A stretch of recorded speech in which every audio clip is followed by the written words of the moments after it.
everyone, PushingUpRoses here, and welcome to another introspective video where I wax poetic about my life and talk about whatever the hell I want to. So as you can see, I have some gaming footage on screen. I'm not sure what I decided to use yet as I'm writing this, but if I had to guess, it's likely going to be from the adventure game variety.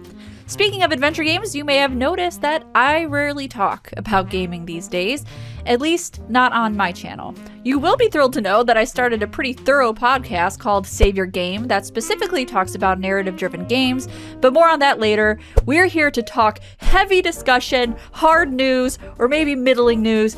It's really not that deep. But I did want to address it. Why don't I cover many games anymore? And why haven't I uploaded a video in 84 years? Well, let's answer the latter first. I haven't uploaded because two major events took place in my life: a death in the family and a major surgery. Me being the one who had the major surgery and not being the death. I felt like I needed to clarify that. I was on some pretty heavy painkillers there for a spell, and I just did not have the energy to edit or even write a Murder, She Wrote, which is rare. I'm always down for a Murder, She Wrote, but this time I chose healing. And honestly, I couldn't even paint for a while because I couldn't hunch over.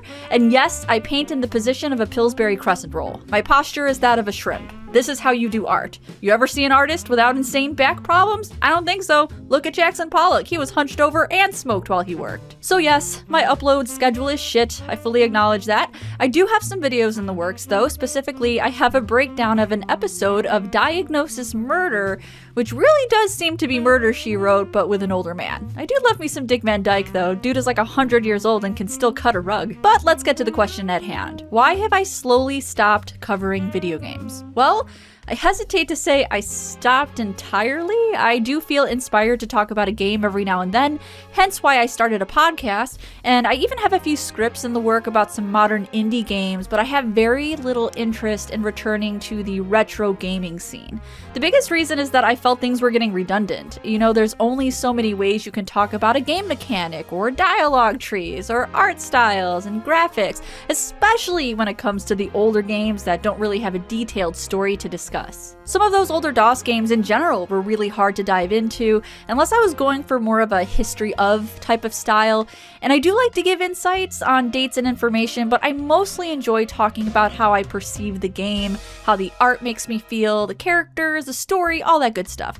And to be frank with you, it all got boring. If you look at the number of videos I have on retro games, it's a lot. Even with my new content, my channel mostly consists of gaming videos. I've covered a solid amount. And I've certainly covered all the games that had special meaning to me, and that was always my goal.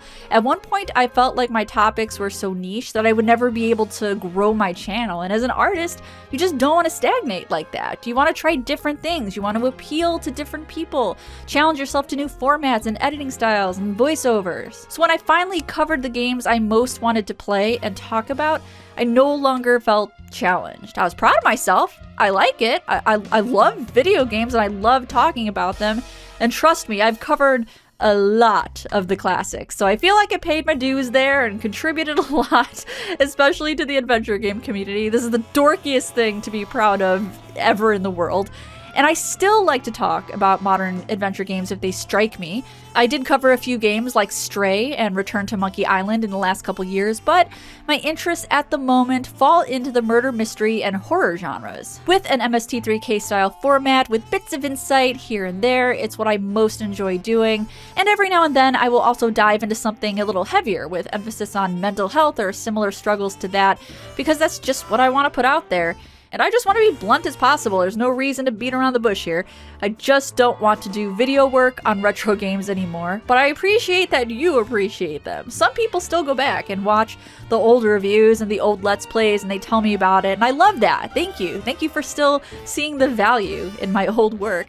I'm not even sure how long I'll do murder mystery and horror. I think in order to not be utterly bored with your life and fall into this pit of ennui, you have to keep changing, you have to keep evolving your interests. It's what I do with my painting and my art, and it's what I do with my videos. There were some other things that dampened my enthusiasm for retro gaming, but it has to do with the usual harassment and misogyny, and I don't think I need to explain that to anybody. I needed to move on with my content anyway, so let's just say I wasn't too sad leaving exposing some of the more toxic sides of the community in the past. It wasn't the deal breaker, but it also wasn't helping. However, I do still love gaming, especially adventure games and all of its hybrids, action-adventure, adventure RPG, walking simulators, and I use that name with love. We love us some walking simulators, yes we do. Hidden object, point and clicks. The genre is a wide umbrella with many things under it, and I want to talk about all those things. So I started a podcast with my co-host, the brilliant and hilarious Matt Aucamp, who is a writer for Adventure Game Hotspot. We wanted to create something where we could really champion new games, look back at old games and see how they compare, and dive deep into the lore and stories of some of these titles. In fact, we did an exceptionally thorough episode on the excavation of Hobbs Barrow, and more recently we discussed Return to Monkey Island and how we look at nostalgia. We also have special guests. We've had Alistair Beckett-King talk to us about comedic games, we've had Julia Minamata delight us with her game design knowledge, and we have so much more in store. I feel like a salesperson right now, by the way. I feel like Stan from Monkey Island. Hey son, are you dying to know more about game design? Listen to Save Your Game, it's free. And now you're probably wondering, why is the podcast not on your channel, Roses? And the very simple answer to that is because I consider this an equal project between Matt and myself. This is not just my podcast, and I wanted to make that clear to Matt and my listeners. That being said, I might post one of the episodes here on my channel just to spark further interest. Maybe the one with Alistair on it. That was an exceptionally hilarious episode. There's a YouTube channel for the podcast if you want to listen there, or you can subscribe to wherever we upload it, Apple Podcasts, Zencaster, Spotify, all of the pod places. I hope you guys like it because we definitely put a lot of work into it, and boy oh boy, if you miss listening to me talk about adventure games, this will scratch that itch for you. I think we have an episode where we talked about The Last Door for 2 hours or so. So when I say deep dive, I mean we're in the deep end of the pool, my friends. We're not splashing around the shallow end and playing on the steps. We're plunging right into the 30-foot deep end. But in all seriousness, thank you for watching my content and being patient with me. Though I do miss editing game footage sometimes, especially knowing that I won't get a copyright strike on those. I really feel like I hit my stride when I started television and movie retrospectives. The response to That Time on Murder, She Wrote still astounds me. I would have never guessed that so many people would care about that show, but I was wrong. Like the wrongest you could be about anything. I started those videos because I wanted to have fun, and it just so happened to get shown to the right people who have a fondness for the wonderful J.B. Fletcher. The good news is that there are 12 seasons of Murder, She Wrote, so I will be doing this until I'm 80, and I'll still be making raunchy jokes and talking about cool lamps. Oh my. So I will have all the info for the podcast in the description below, and as always, stay spooky.